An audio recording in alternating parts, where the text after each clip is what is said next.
Ano ba ang benepisyo ng prutas na dragon sa ating kalusugan? Kung gusto mo malaman, please set back and relax. Love you.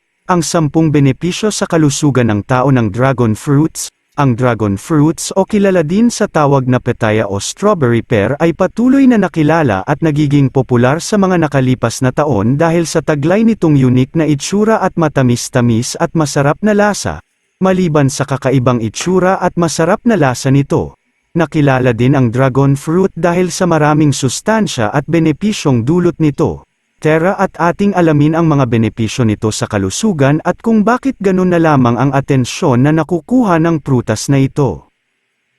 Ang dragon fruits ay nagpapalakas ng immunity, pangalawa malusog na puso, pangatlo labanan ang diabetes, pang-apat maganda sa digestive health, pang-lima binababa ang ating cholesterol, pang-anim pinapabagal ang aging process, pang-pito nilalabanan ang cancer, pang-walo nagpapalakas ng metabolismo, pang-siyam nilalabanan ang bakterya sa ating katawan at ang pang-sampo lunas ito sa kung may natutunan ka o may reaksyon ka.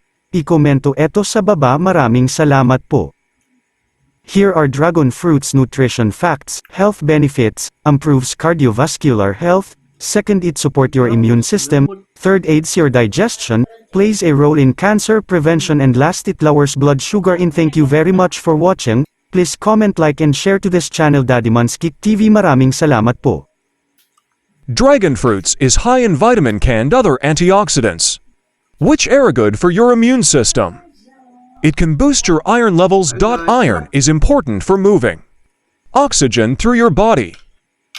And vitamin C in dragon fruit helps your body take in and use the iron. Thank you so much for watching.